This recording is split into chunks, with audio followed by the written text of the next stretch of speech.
guys, it's NautoAce. So before I start with my thoughts on the Nindies Direct for 2019, I just want to say this video was originally recorded days after the Nindies Direct video. So again, like I said before on my update, it is just that I already did the recording. Unfortunately, once again, it's time, so I do apologize on my part there.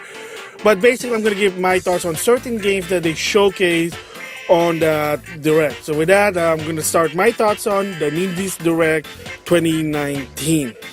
And Nintendo finally showed their latest Nindies Direct that was showcased at March of 2019.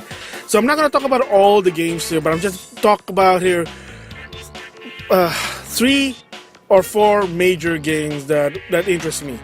So the elephant in the room is Cuphead. So Cuphead now is going to the Switch with some features interesting. And the interesting part about this one is that Microsoft actually wanted Cuphead to be ported on the Switch. It makes sense. I give my thoughts about it.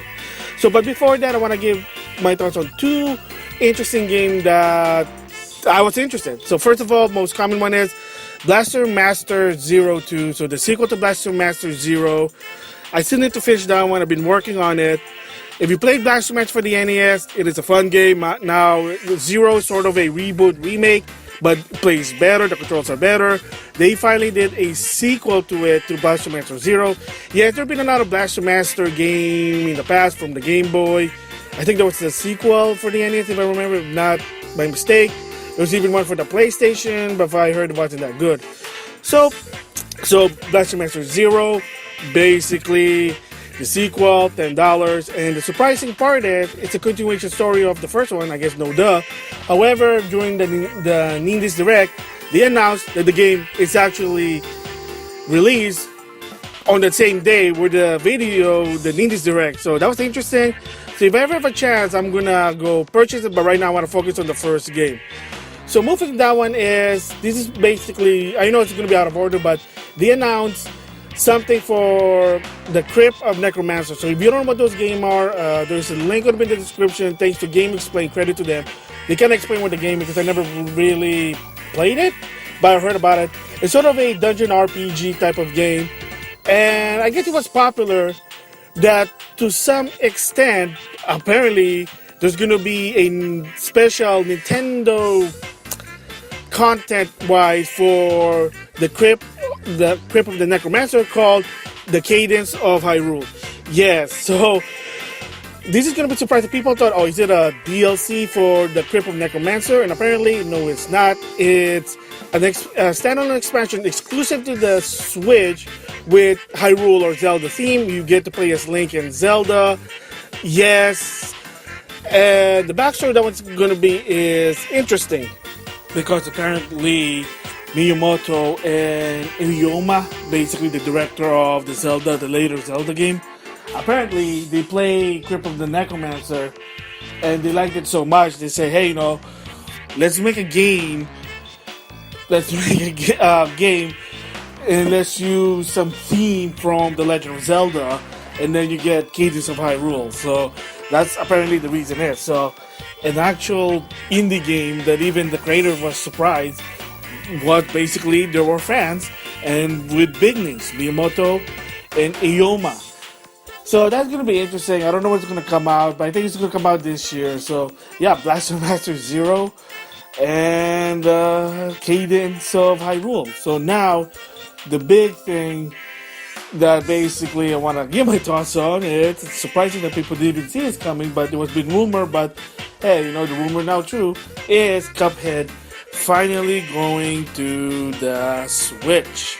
Cuphead is actually going on Switch. Yes, you heard me right. Cuphead on Switch.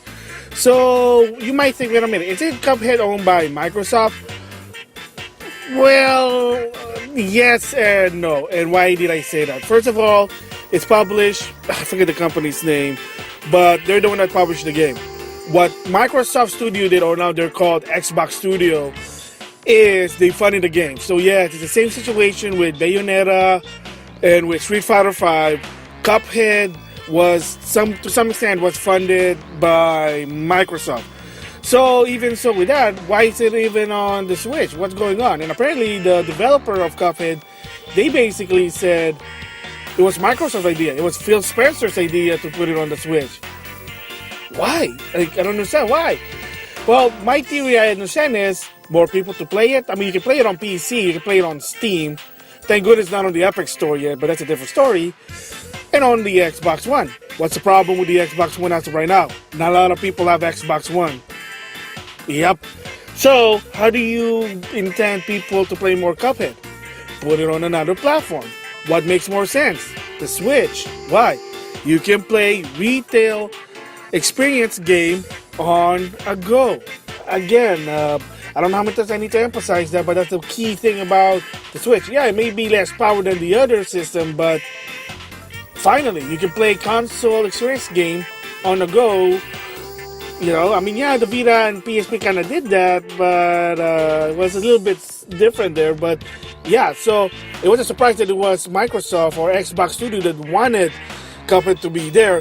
But then there's also a lot of talks of some interesting integration they're going to do with Cuphead in the future. Apparently, Cuphead on the Switch and as well on the Xbox One, they're going to have a major update. And one of them is, I guess, supposed to be like better animation on the games itself. The character, of course, the bosses, the boss rush. And of course, they said that you also have an option to play as Mugman, which is Cuphead's player 2 character. I guess some people want to play Mugman. I can understand that, like Mario, Luigi, Goemon, and Ebi Sumaru, the guy from, you know, Dr. Yang from Mystical Ninja or Goemon, whatever. I don't know why I went there. But anyway, the bottom line is that, yeah, you can also play as Bugman. But the biggest one that a lot of people were hearing, there were some talks, and Major Nelson, Larry Herb, basically kind of accidentally said this was that Cuphead will have Microsoft Achievement integration. Yes, it's not the first time they kind of did this, believe it or not. When Microsoft bought Minecraft from the guy who created Minecraft, if you play Minecraft on the Switch, you have integration with Achievement. Not so much with the PlayStation because, well, PlayStation's being hard ass, so whatever. But yeah, apparently there was some talks about it that they're going to do some integration. But it's not yet set in stone because, like I said, what happened is Major Nelson basically tweeted it and then he immediately deleted it. So I guess eventually there will be like achievements on the Switch. So it's not just Cuphead being on the Switch and that Microsoft allowing it. There have been a lot of talks that Microsoft and Nintendo are not working together because, well, why? Well, they always had like some good relationship. And believe it or not, even this is in the past. That did you know that some of the game that Microsoft published was on a Nintendo platform, namely the portable? Because according to Microsoft, the deal is that they're allowed to do their first-party IP on portable systems since Microsoft doesn't have any portable system of their own. So I know there was only two that I can remember. I can remember one of the two. It's Viva Pinata for the DS. There was another one, and then of course the infamous IGN Matt Canasima Halo DS that people kind of make fun of it. So a little backstory about that one is Matt basically said there's a Halo DS. People think he's a bunch of horse shit. Excuse the language. But then after a while, I guess rummaging in his house, he found a prototype of Halo DS. He showed it in IGN. People said, well, I guess there is Halo DS. Microsoft basically said, yeah, there was a plan of a Halo DS, but then we just decided not to because it wasn't working. The end. They kind of played it off, but the point is people thought that Matt was basically, you know, just making up stuff with Halo DS. And anyway, but the bottom line is that Microsoft and Nintendo have been having some sort of relationship when it comes to porting their game.